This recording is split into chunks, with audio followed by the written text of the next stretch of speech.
everyone, I'm Sami from A Sunny Side Up Life, and this week we are planning for Christmas on a budget. I know it's a little early, but I want you guys to have a few weeks between now and Christmas to implement all of the things that we are going to talk about.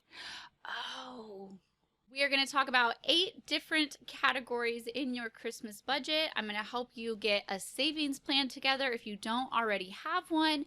And I'm going to give you a lot of things to think about before the Christmas season starts. Before we jump into this week's video, don't forget to hit the like button, subscribe to my channel, and leave me a comment below about what you thought of this video. Remember that subscribers are what help my channel grow, and I would love your support as I try to reach 1,000 subscribers.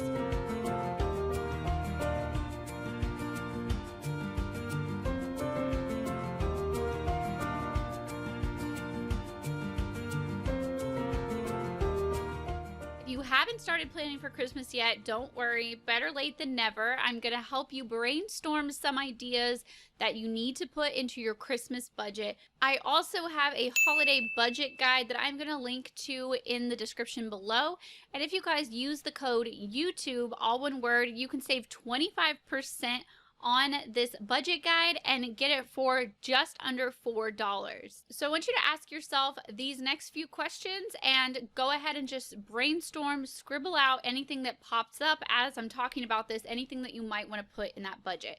So first of all, what is your overall holiday budget total? How much do you want to spend? Do you already have any money saved? If so, how much? And how long do you have between now and when you want to start Christmas shopping to save the rest if you don't have it all saved yet? Who all do you want to buy gifts for? Who all do you want to send cards to? What events are you hosting or attending? Are you traveling to visit family or friends? What charities do you want to donate to? And anything else that you can think of that you're going to spend money on during the holiday season. Okay, so start with your overall budget, and everyone's budget looks different, so there's no right or wrong answer. You could spend anywhere from $100 to $5,000 or anything in between.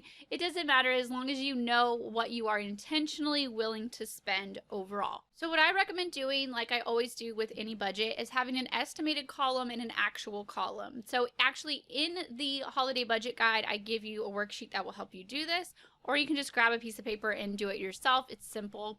Just list out all 8 categories or whichever categories apply to you.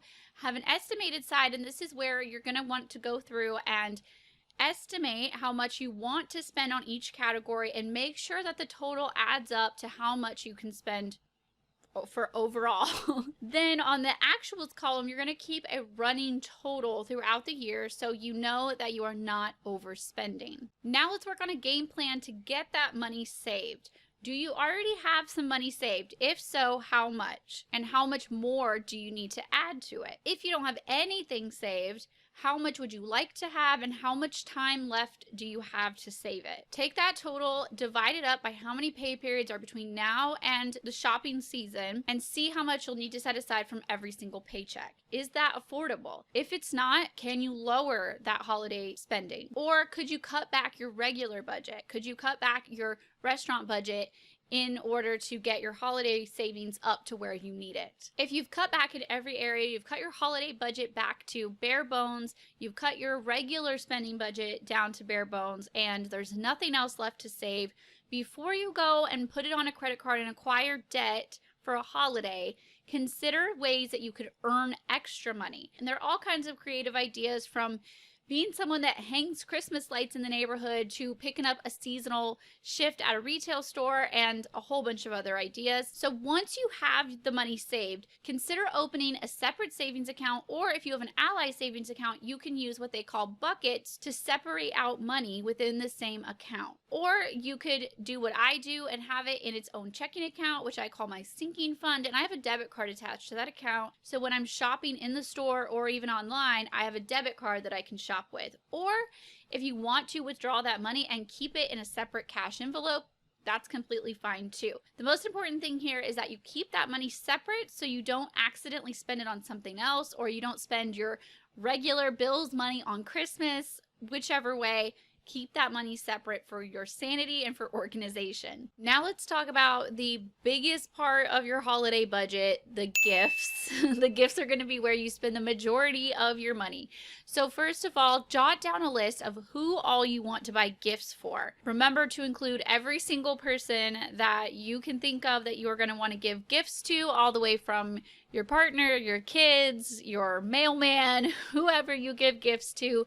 Write the whole list down and then go back and decide how much can you spend on each person and total that up as you go to make sure that you are staying on your gift budget, and do that estimation before you actually start shopping. If your estimation comes out to be more than you're supposed to spend, then just go back and kind of play around with the numbers until the total comes out to what you are allowed to spend. And if your budget is really tight this year, that might mean only allowing a couple of dollars for people like coworkers, neighbors, things like that. Sometimes you can get away with spending under $5. I know that I did this my first couple of Christmases on a budget, and I actually did pretty good with that small of a budget because I got really creative and I really held myself to that total budget that I had set. And then as you're shopping, go back and refer to the total. Make sure to keep a running total so you make sure that you are not going over as you're actually shopping. Okay, the next section are the cards. If you are someone who sends out Christmas cards, make sure to make a list of how many cards you need, how many people you want to send them to, and then start shopping around for your cards. What does your budget allow? Do you just need to get a big pack of cards from Dollar Tree? Do you want to order custom cards on Shutterfly? What does your budget look like? And then go from there. Next, figure in your postage, whether this is on cards specifically or if you are also mailing gifts. Make sure to put that in there as well. Next is your charity budget. List out different organizations if you want to give to more than one organization. If you want to just allot some cash to put in the Salvation Army buckets, or you want to donate toys to foster kids, donate extra to your church, donate food, whatever you are doing, make sure that there is a spot in your holiday budget for your charity. Next is travel, and obviously we're making this video in 2020, so travel is going to look a little different this year with COVID, but there are still a lot of people that are going to be traveling. So if you are traveling, make sure to put that in your budget as well. Don't forget things like your luggage fees, gas, Ubers, taxis, hotels, all of those little things. It's not just your flight. It's not just the hotel, it is all those little things as well. Make sure to really go through that list and brainstorm beforehand and make sure you're setting enough money aside. All right, next is your decorating budget. This might be a little bit of an optional budget, especially if you have a really tight holiday budget. Decorations might not be in your budget at all, and that's okay. But if you are planning to buy some new decorations, make sure that you are setting that money aside. Again, this could just be, $20 from the Dollar Tree just to spruce up what you already have. You could be going full on, spending a couple $100s at Hobby Lobby, really going all out. Whatever it is, a thing that I like to do when I'm planning out my decorations budget is I like to kind of mentally walk through my house in my head, and I like to think, okay, my porch, I'm going to budget money to put